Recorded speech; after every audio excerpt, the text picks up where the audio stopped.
I feel like for any veteran, it would be good for them to get out there into the natural world and just take a piece of it, be a piece of it, right? Like, just be there for a minute and smell what that's like. Because it's very different than what you were always doing in the military. And when we're in that setting, and as humans in general, we're very linear beings anyways. And the military is a very linear machine, okay, very much so. And that is not how Mother Nature operates in any way, shape, or form. And so that was a learning curve for me, but it's actually just what I needed.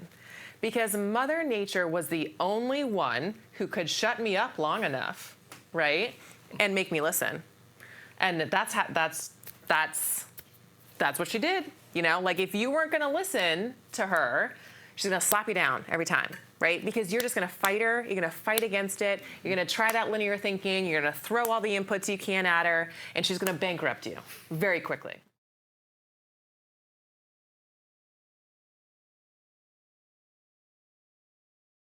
So Liz, tell me a little bit about your life story and how you got involved in agriculture. I am the daughter of a Navy pilot. So I was born in California, traveled around the country quite a bit, been a little bit of everywhere, but I wanted to join from, gosh, I mean, as young as I can remember, I wanted to be in the military too. So, like I said, Navy pilot, I grew up Top Gun style. So, you know, we were in that era at that time, and I was like, oh yeah, I want to join the Navy. That's not the Navy I joined, by the way, but I still had a good time, and I will say my husband still looks fabulous in khakis, so it was a win-win either way. But so that was my window into the military specifically. I grew up with horses, so that was maybe my window into agriculture. So I was like most 10 and 12-year-old little girls, wanted my own little pony. My parents acquiesced to that request. And for years, I spent time on the show circuit, training, kept me out of a lot of trouble when I was a teenager. It was great. And I stepped away from that, obviously, for a short period when I went to college. I went to nursing school, actually up in Chicago. And I was also part of the ROTC program up there. So the deal there was that the Navy was going to pay for my schooling, and then I would have a job right outside the military. So it was great. I was going to be a nurse. I was going to be in the Navy. It was going to be a win-win situation with that. So that's how that started. And right out of college, at 22, I got my first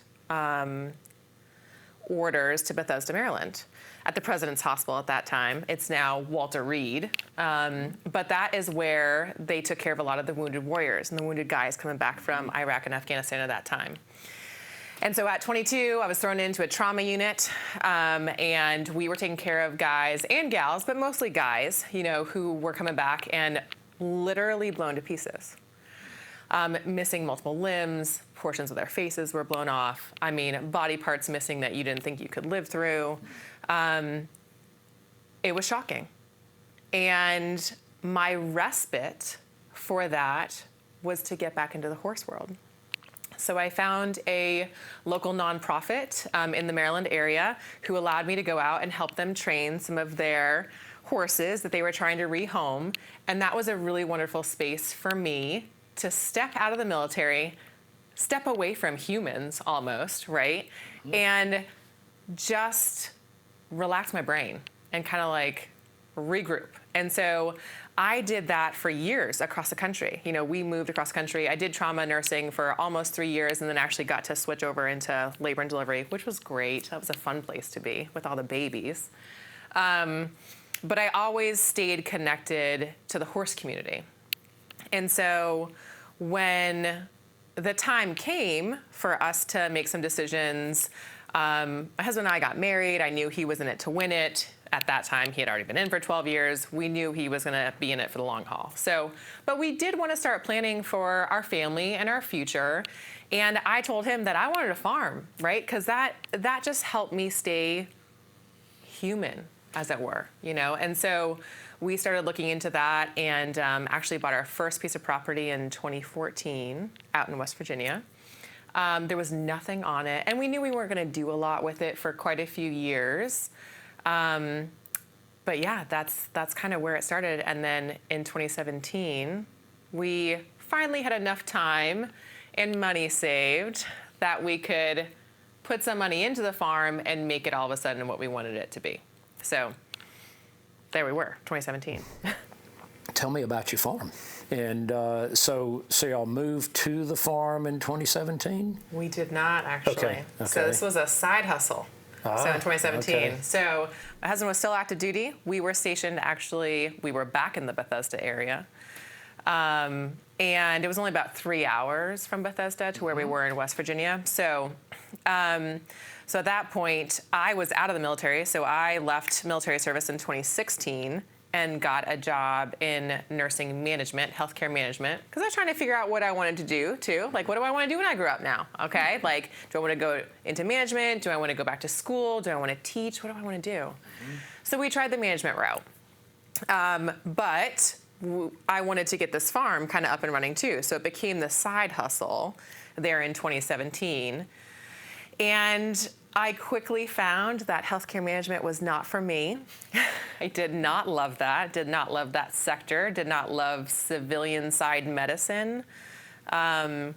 So I leaned pretty hard into the farm and took that time to be like, all right, I know this is a side hustle right now, but let's see what we can do with it and kind of get things up and running. And so we bought a second piece of property in 2017, and that's actually where we put our bison on it that summer.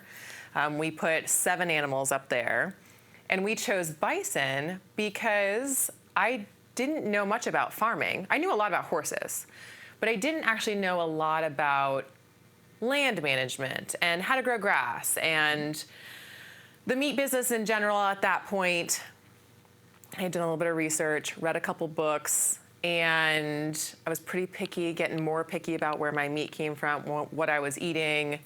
We were in the healthcare sector, you are what you eat type thing. And so we wanted to be eating something and growing something, at least for our own family, that would be healthy for us. And so the bison really fit that mold for us from a health standpoint.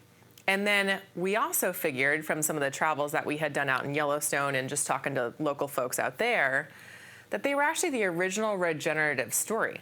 Like they were the herds that were here in North America, keeping the prairies and the grasslands and the savannas and even the woodlands the way that they were meant to be. Yep. Like that whole ecosystem functioned because of the bison. So kind of like I think you were saying in your presentation, yesterday, like North American Serengeti, like that's what it was. And the bison were a very huge part of that, literally. Well, they were the linchpin as the large ruminant species, and then you had the layers, right? Because then you had the elk beneath them and the deer and so forth and the antelope. So absolutely. Oh, yeah.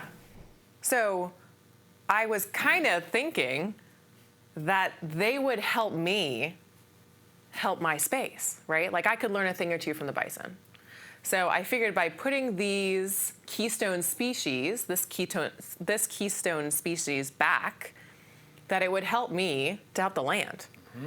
And that wasn't the perfect answer by any means, but it was a good part of the answer. How about that? We had to learn a few things along the way. But it was a great start. So that's why we got into bison specifically. And people thought we were a little crazy in West Virginia, but technically, the bison would have been there. The bison would have been there. Yeah. So, may I ask, where did you source those first bison from? Yeah, so Ohio. Ohio. Interestingly enough, okay. yes. Yeah. We did some research prior to getting the animals on our property, went to go visit multiple ranches throughout the nation, right? But one of the closest ranches that we found to West Virginia was actually in Akron, Ohio. I was like, well, this is great. You guys are almost our neighbors. We went up there, asked them some questions, and then it just logistically was the easiest place to go get a cattle trailer, drive up there, bring them back. I mean, we're talking 4 hours, so that was easy. Yeah. But now we have sourced bison from all over the country. I've gotten animals from Kentucky, Colorado, Alberta, Canada, so all over. Very good. So how many bison do you have now today?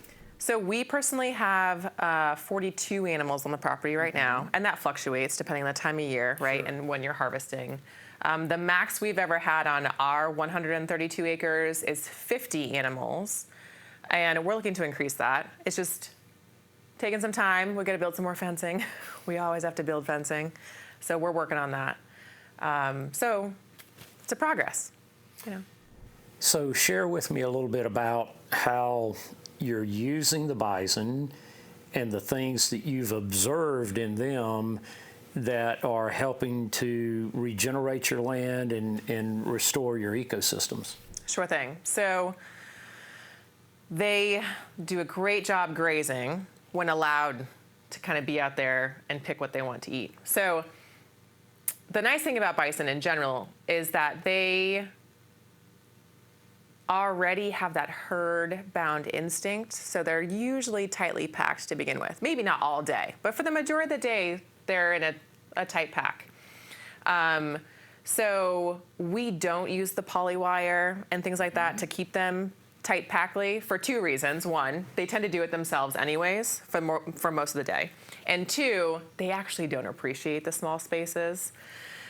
We have attempted to make smaller and smaller paddocks unsuccessfully in some instances. So we have found with our animals, once you start to get below 2 acres, they're not real happy about that. So because we keep all of our animals as one herd, I don't wean any animals, I don't castrate any bulls. The bulls are always in there with the females. So there's definitely a hierarchy there, right? And there are family units. And that social structure requires a certain amount of space. So we don't keep them as tight as some people do with cows. But the nice piece is that they tend to keep themselves tight that way, and they'll let you know when they want to move on, right? When there's nothing else here to eat, we're going to move on to different things. The other thing that we have done a lot with our bison, especially where we are in West Virginia, hills and hollers, very wooded area, we use a lot of silvopasture. And they've done a beautiful job with that. So literally, we just fenced in a bunch of woods, and they went to town on clearing out all that underbrush. I remember bringing up the University Extension office, and they're like, you have got to spray all this multiflora rose. You've got to spray it. It's everywhere. You're never going to be able to walk through here. The animals are going to have a hard time. They're all going to get pink eye. You're going to have some serious infections. And I was like, I'm not spraying anything, for one. And I had asked a couple other people in the bison business, and they're like, I think you should just let them out. I think they'll be fine. So we did. And they truly did what was just innate, and they knocked it all down, /ate half of it though too. Like, I remember seeing a full-grown female bison just picking off all of the little multiflora leaves. She killed the plant eventually. They do this to blackberry bushes too. Doesn't matter if there were thorns, very carefully eating that all. We still have her, and she's one of the most robust females, and will give me a calf every single year. She just is smart. She has that innate sense of what she needs to eat. And I have found that with the bison, the ones who eat some of the more creative plants, weeds, whatever you want to call them, ragweed. You know, when ragweed is starting to come up in the spring, my bison love it. But there's a few of them that don't eat it, and those are usually the ones we have to call off, right? Because they haven't figured it all out yet. So the bison have done a great job at clearing out that underbrush, that canopy. We've been able to get in there, selectively cut a few trees, and then now we have some pasture space in those wooded areas. It's been great. The grass is growing, and it's like this whole like symbiotic relationship where grass is growing, the trees are still there, because we have cool season grasses, so they really appreciate some shade throughout the day. And man, it's just, the diversity has been spectacular. Well, that's exactly what we found with bison, is that you know, they just obliterate brush, woody species, that type of thing, and they are literally what kept the prairies the prairies. and also what kept the wooded savanna. Right. And as we see today, when you have the absence of these ruminant species, particularly large ruminant species, then the woodland here, especially all through the eastern U.S., just grows up thick, dense, choked. Right. Yeah, and I think you've probably seen this, when you open it back up, then that's actually when a lot more other life returns. When it's more savanna-like versus this dense, thick, choked woodland, we actually have more total life in there that it can support. Oh yeah, I would definitely agree. So instead of just being a, dark, like you're saying, just dark woods to run through, like there are all kinds of animals run through there. We got butterflies, bees. I mean, I can't even count the amount of spiders. We've had a couple studies done on the farm. People are like, I just want to see how many insects you have. And I was like, by all means, But yeah, just walking through the woods has a whole different meaning to it when you have some sunshine in there and different plant varieties. It's, you can actually walk through the woods. Yeah, Nice. yeah, and they're incredible creatures in a lot of ways. Number one, they almost inherently know how to eat a much more varied diet and seek out. Their bodies tell them, what they need. Right. To self-medicate, to get the phytonutrient profile they need, all of that. So the bison are really good. They're almost, in some way, they're almost like goats. Yes, in that regard. very much so. And and you mentioning that they would pick off all the leaves of the multiflora rose, avoid the thorns, all that, and the same thing on the blackberry. And that is exactly right. They have that ability to do that, and you'll watch them, and they'll just sort of use their lips and everything else. But, by the way, did you know that the leaves off the multiflora rose and the blackberry are incredibly phytonutrient rich? They're a lot better for them, actually, than the grasses and things like that. So it is providing for them, a pretty good source of nutrition. Oh yeah. I mean, we love to just let them out and do their thing in there. It's been cool. The other thing they eat too is they'll self-medicate with pine needles, like some of them. So we have actually had like neighbors come in and bring their Christmas trees in when they're done, and they'll eat through those like a goat would, Absolutely. And pumpkins, so same thing too. So obviously they can't get through a pumpkin, but if you chuck a pumpkin in there and you let it break open, they'll eat the seeds. Natural dewormers right there. And it is one of those things where not all of my bison do it, but I would say 95% of them do it, and those are the ones that do very well on the landscape. So it's really cool to watch that. Like, we accidentally ran across the pumpkin thing just because we had thrown out some pumpkins, and I think one of the dogs had pulled it into the pasture, and then we were growing pumpkins in the pasture one year just by accident, and they're all eating them, and I was like, you have to be kidding me. Like, these bison are eating pumpkins. How interesting. And then you do a little bit of research on that and that natural dewormer type stuff. And yeah, it's been really cool to watch and to understand that. And originally we thought that, we're gonna have to reseed over this, or I don't know if there's gonna be enough nutrients in here for them, but the more you put them on there and the more diverse the forage gets, sure, any ruminant does this, right? But wow, like they just have so many options to flourish then. Because like you're saying, they can pick up on what they need and eat more of something during a certain season than a different season. And it's been really cool to watch. And I have learned a lot just from watching the animals grazing the grass, which who knew, right? Like I was a nurse. I went to school and I have a master's in nursing education. But I am learning from the bison eating the grass on our farm. It's cool. And so you're a nurse and have been in the medical field for quite some time, and you've seen, people with all kinds of problems because of that. But yet what keeps people healthy. And so the beautiful thing is that we've done quite a bit of research with Dr. Stefan Van Vliet with bison that are grazing out in very diverse environments. And the phytonutrient richness profile is off the charts in those animals. So it really does create this unbelievably healthy product that is very rich in antioxidants and anti-inflammatories. And when I think back on historical ecological context, right, and the Native Americans, so we know that at that point in time, the diet of the bison and the elk and all of that was even more diverse than it is today. Sure. So you think about the diet they were eating and the typical illnesses and problems that you have seen as a nurse did not exist. Oh, heck no. In the Native American population. No. Yeah.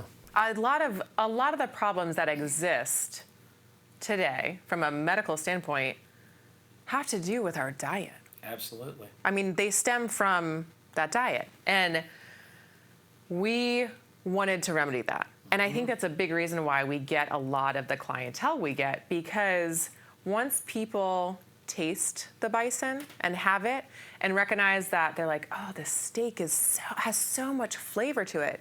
Not that a beef steak isn't good. I love beef. I love a beef steak too, right? But beef does have that fatty flavor to it and can sometimes sit in your stomach. And you're not made to eat that maybe every night, right? But the bison does not have that fat. And like, you can have one of those steaks actually every night, and it's actually good for you. Absolutely. So it's not going to clog the arteries. It's not going to cause a heart attack. It's actually going to do the opposite of all of those things. It's very healthy. And I also argue too with some that if you're eating high quality proteins, you tend not to eat as much of it. So, because folks are like, well, this protein is very expensive, right? Like I can't afford to feed my family on this very expensive high quality protein. But if you actually pare it down and only feed them what makes them full, I think you'd find that they don't actually need 8 ounces of steak. They only need 6 ounces of steak. And everyone's happy. Well, you do reach a point of satiety quicker. And that is exactly what I have found, whether it's grass-fed bison, grass-fed beef, lamb, whatever it is, those proteins, I have found that 6 ounces satisfies me very, very quickly, whereas, with commodity meats, it just simply would not. So let me ask you this.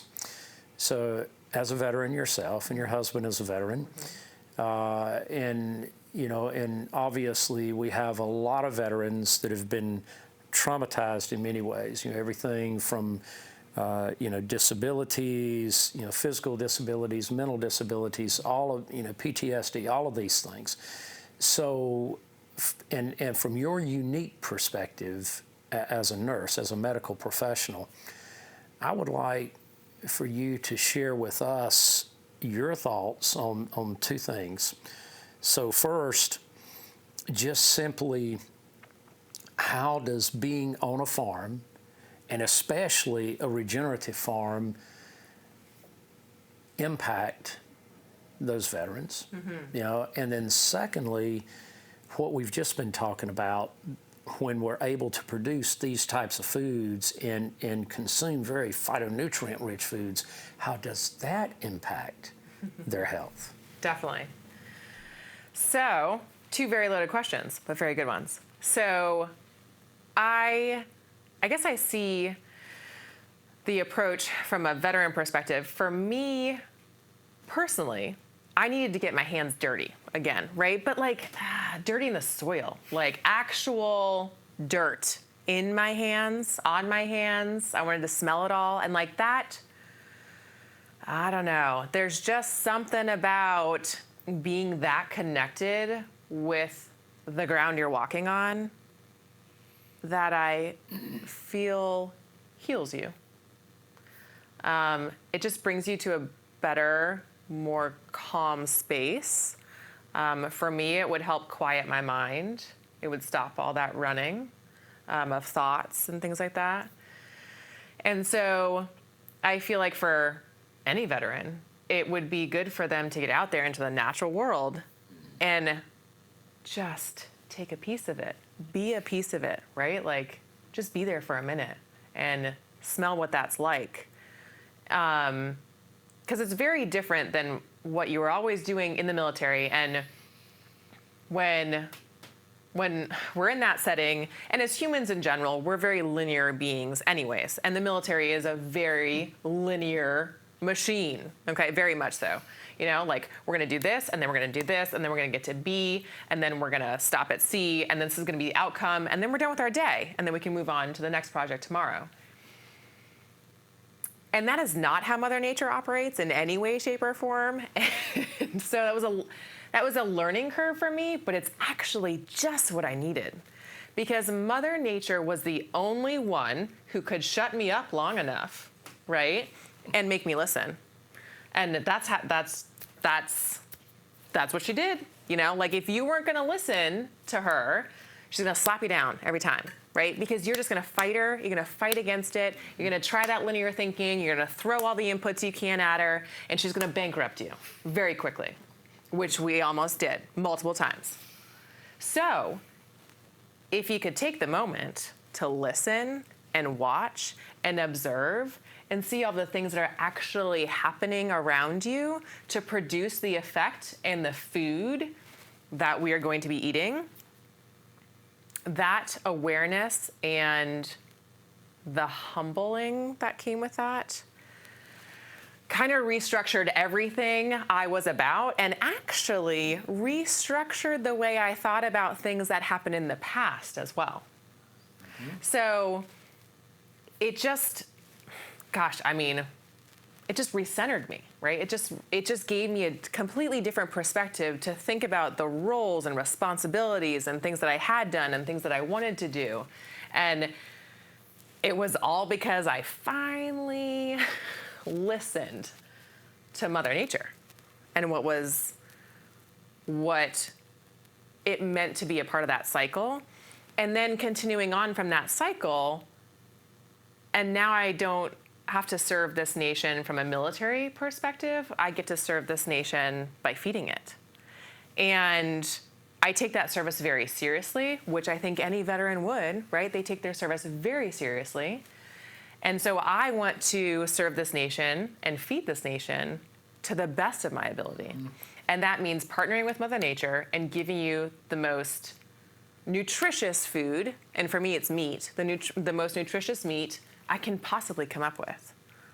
And so I think that answers the two questions. I have a question. You just said something amazing, that listening to Mother Nature actually helped you restructure things that had already happened. Mm-hmm. So I know a bit about PTSD treatment, mm-hmm. and that some of the best treatment is actually going back into the moment and making a different decision. Right. Is that what you're talking about?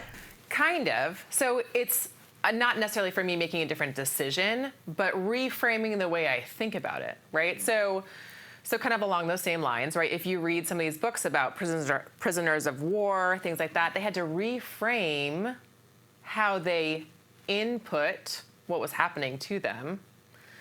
And in order to better understand it, live through it per se, not go crazy with the sensory overload that they were having. And so that's kind of how I would frame it, as it gave me a different platform to think about life as we know it from a completely different perspective, which started to just really turn things around for me. And from a coping mechanism, really helped me cope with human nature, honestly. And so that's kind of...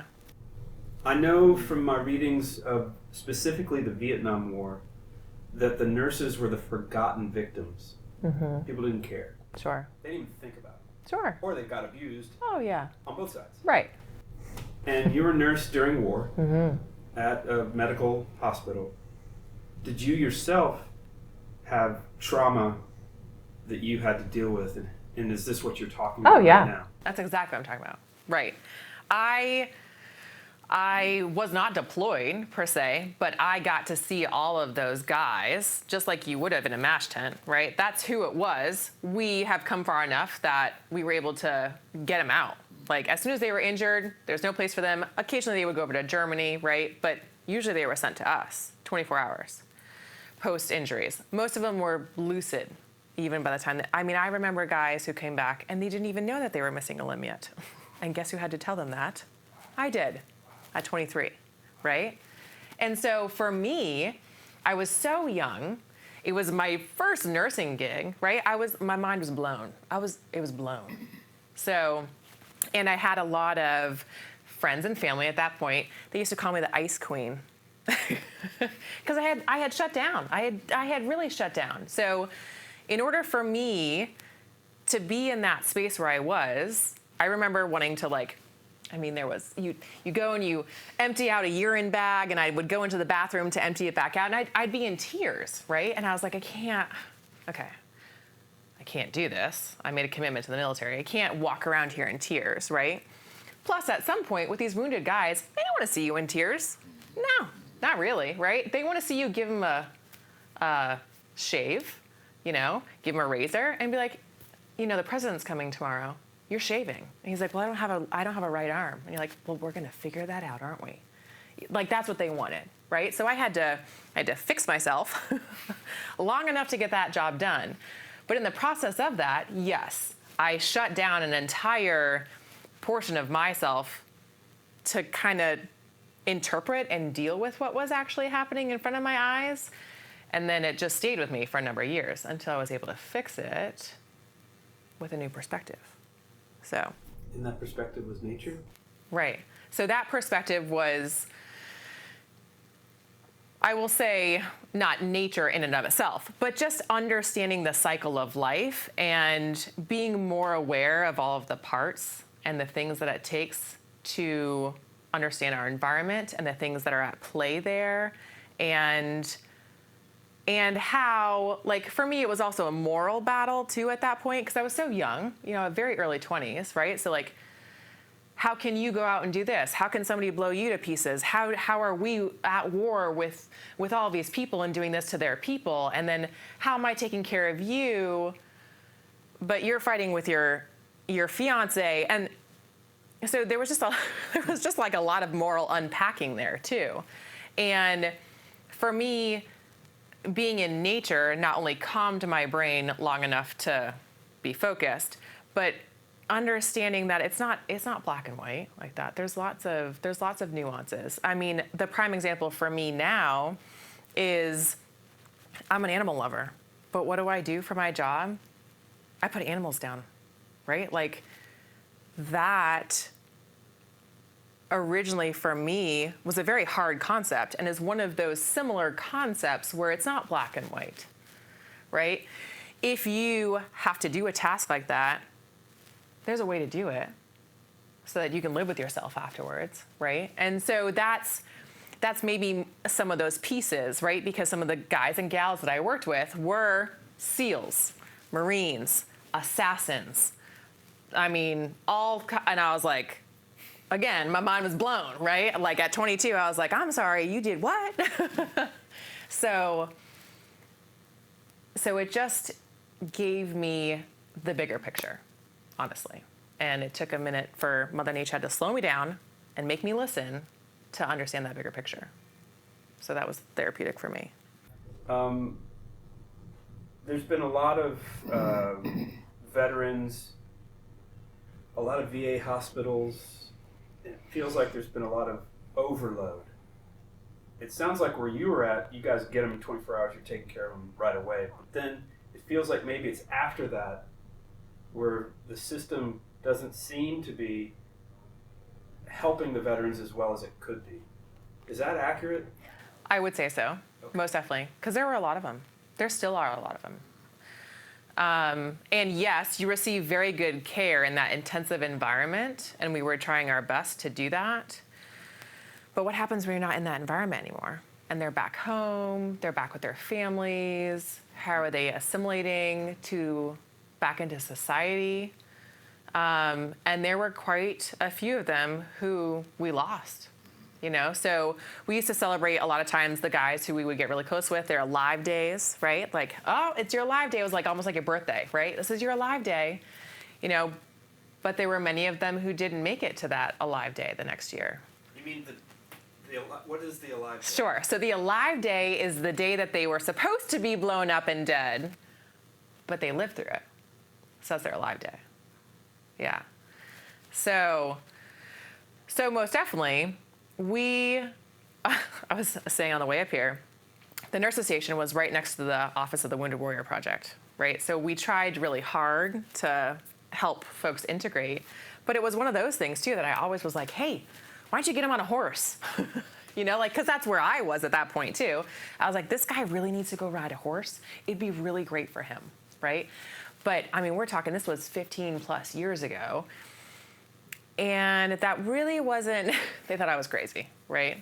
But now some more of that is being done, but I do think that we are still lagging behind significantly in what we could be doing for these veterans who have had traumatic injuries or just traumatic service-related traumas in general.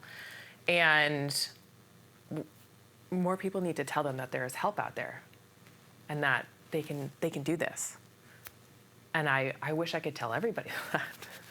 And I try to, as many people, like we're part of the Skill Bridge program, the military Skill Bridge program, that before they even transition out of the military, they can come to me to see if ag's a good fit for them. Or even sometimes ag's not a good fit for them, but they're like, I just need to get my hands dirty.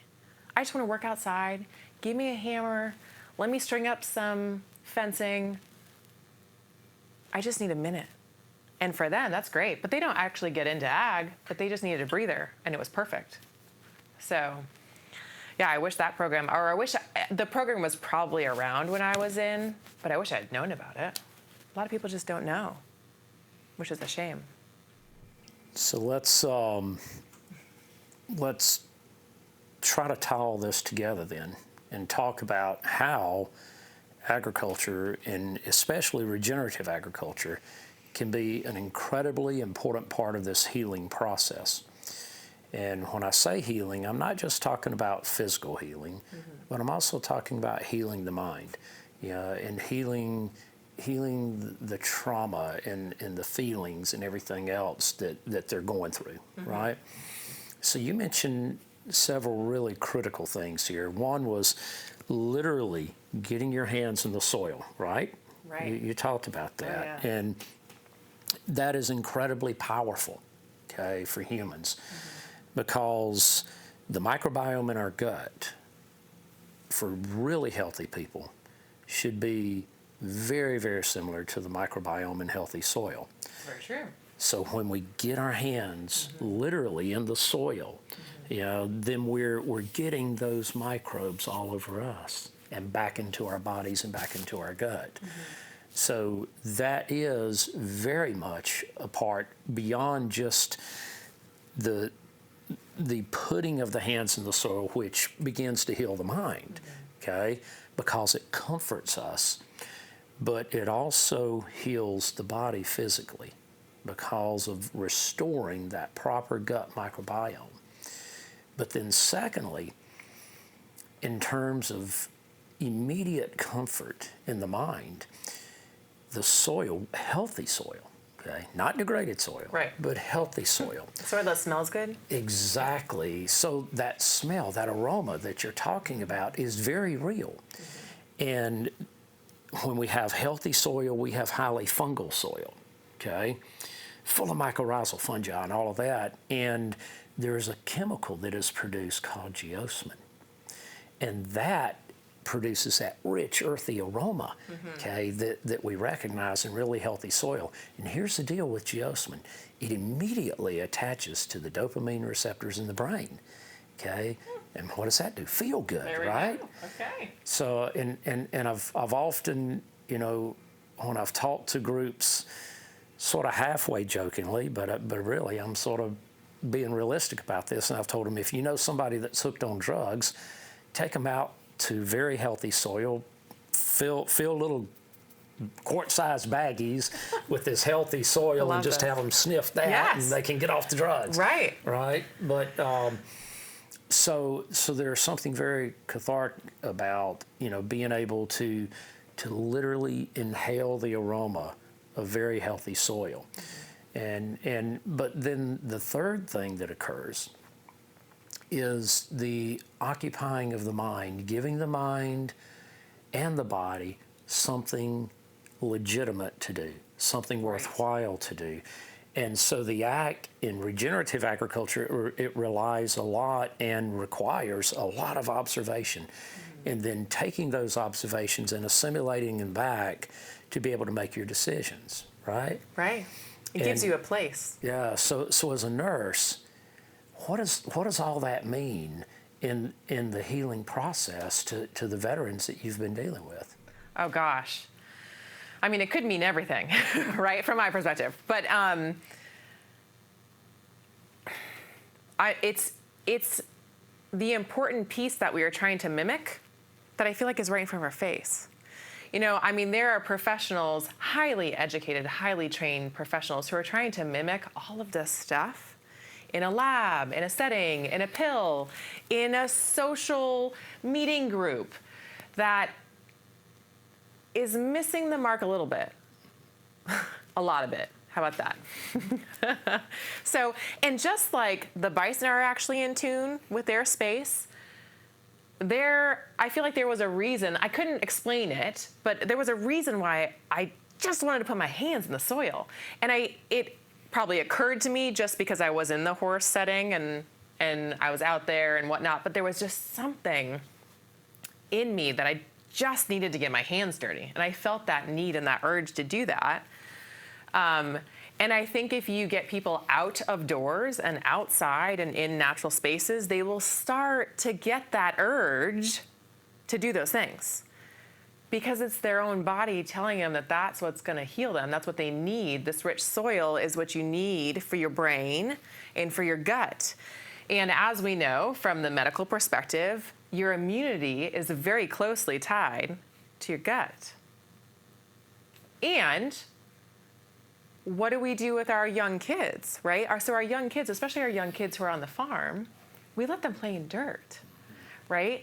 Our society recently, I will say in the past decade or two, depending on who you talk to, has taken a lot of those kids out of the dirt. And what has happened to those kids, right? We have sterilized them, and they don't have great gut biomes. And part of that gut biome is created by putting your hands in the dirt and then playing in the dirt.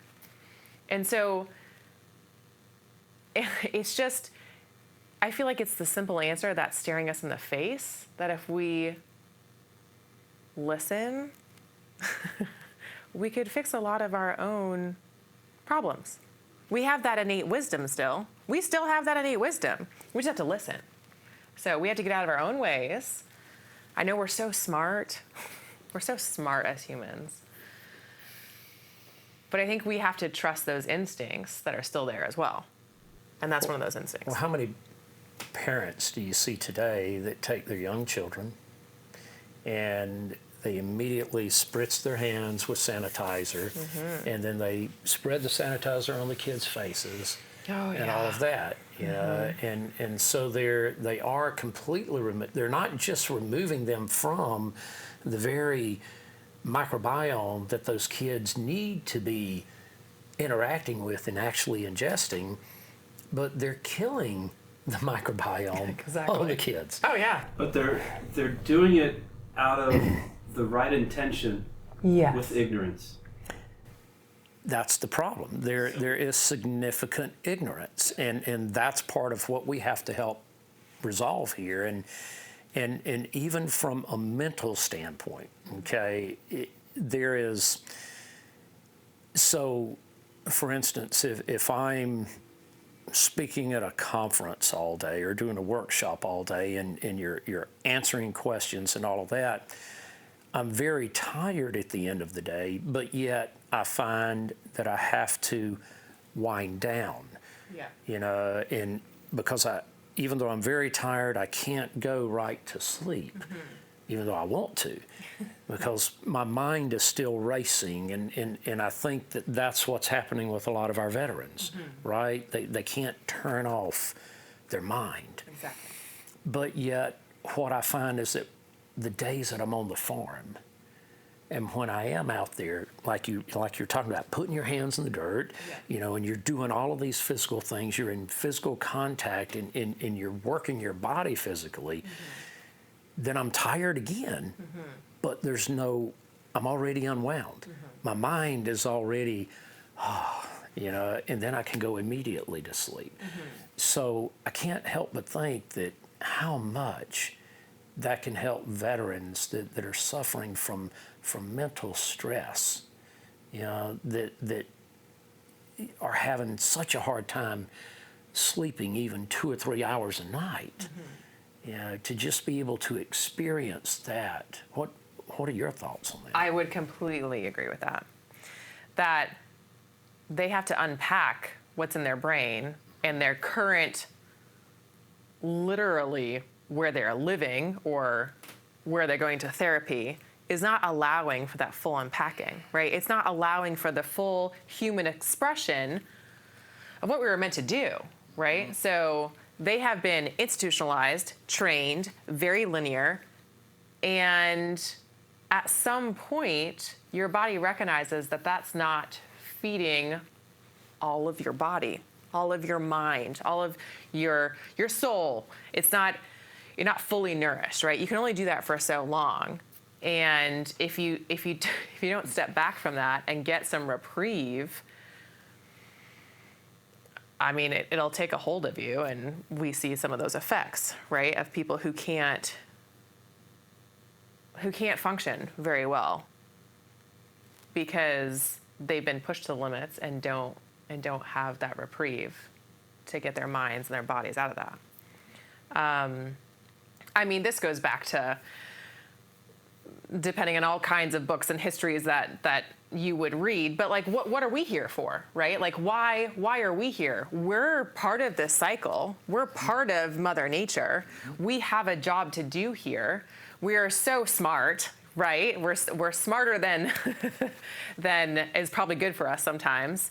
And again, you can read books on that, right? Like our cortex and frontal lobes, and we are an animal with this human brain that doesn't fully understand all of Mother Nature's cycles, right? And like, we just haven't gotten to that space yet. And we're so afraid to stand back sometimes and listen to that innate wisdom that is still there because we are actually animals. And I feel like that's the piece that's missing. And I feel like that's what could heal some of these traumas that we have done to ourselves as very smart humans. We have created situations that we can traumatize ourselves severely. And I feel like the only way to heal from those traumas is to get back to what's natural for us, what would be innate for us. Because, I mean, we have been here for hundreds of years, thousands of years. And we have not always been doing this to ourselves. So I think there's some reprieve in that historical perspective of why are we here? What are we part of? What cycle? What is Mother Nature trying to tell us? And if we could listen to that, I think we would definitely be on a better journey towards healing more of these folks. But it's non-traditional. It's not what they want to hear, right? They don't want to hear that, hey, I need you to go out in the greenhouse right now and put your hands in some soil. Or I want you to go for a walk with me out in the woods. And like, why? I have things to do. I'm a very linear being, and this is due at 5 p.m., so why are we going for a walk in the woods? But that's exactly the medicine they need. So that was the next question I was going to ask you. So having been involved in this system, you've been involved in the military system and the medical system. Is there a way? Is there a way within those systems to be able to integrate both the clinical and the therapy sessions, everything else, with this much more physical therapy, by getting them out onto the landscape and getting them in contact with the landscape. Is that possible? Could we work, could somebody like us work with that system and within that system to be able to be a part of that healing process? Oh, totally. I 100% agree that that's where the trajectory needs to be. We need to get these, I'm going to say specifically, military guys and gals who have TBIs and traumatic injuries out of the hospital, because that's not where they want to be, right? It's a very sterile environment. It's a very hard way to heal, because that's not how we're made to heal. Yes, there's a time and a place for very good, high quality medicine, but that's a very, very short window. And kind of like we talked about before, we're starting to miss the mark on the long-term rehabilitation of these veterans because we haven't completed that. We haven't done that very well outside of the hospital setting. We've done that short-term very good, I would say. We're very good at that. But we haven't met it yet with that long-term piece of care and the collaboration that it would take outside the setting, because I think a lot of people come at it from, well, what more can we do here in the hospital? What more can we do for you outpatient or in therapies and things like that? But maybe it has nothing to do with being on any type of healthcare campus. It really has everything to do with being in a natural environment or, back in your home and getting all of that therapy long-term from that perspective. And yes, I think that farming and agriculture is probably one of the best ways to give those folks that therapy that they need. Because I think that's what they need. They need a handful of dirt. Yeah. Well, we need more farmers. Yes, we do. And that phrase, I guess it's from the Bible, turning swords into plowshares. Swords into plowshares. Right? And you have the term kindergarten. Growing children. Yeah. We need soldier garden. Right? There you go.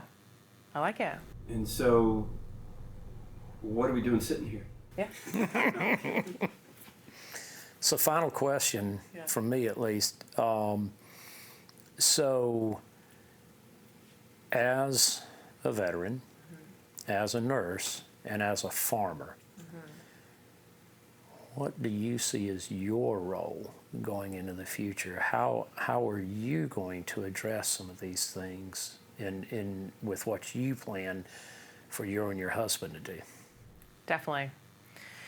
So I plan to continue to learn as much as I can about regenerating my space, right? So now I feel like I'm a grass farmer first, bison farmer second. So, and then I would like to see us get involved in more programs that offer this assistance to veterans. So like I said, we do the Skills Bridge program already. We love that. But I've always been, or had a desire to tap into more programs that help and offer assistance to veterans who want to come out and get their hands dirty. I want it to be accessible for them because I would love to help, and it's hard to get that word out. So, here I am. I'm almost 10 years out of active duty, and I've been a member of VFC or FEC for maybe only 4 years, and then doing this. It still is a very broken system on how we all get connected to ourselves. And so I'd like to see that be more robust, and I would love to be a part of that. I would love to be one of those options for folks to come out, and I would love to help them help themselves so that they can heal. So let me suggest something, okay? What about, like within our Soil Health Academy, we have our Battlefields to Fertile Fields program. And then we also have our Future Leaders program. What would you and your husband think about maybe becoming a host site for soil health academies specifically targeting veterans. I would love it. I would love it. That would be Okay. fabulous. Yes, because that's who we want to help. Like that is both of our backgrounds. You know, like I'm telling you the story of what I did. Like my husband was right beside me doing a lot of those same things too. So that's very near and dear to our hearts. And yes, the answer is yes.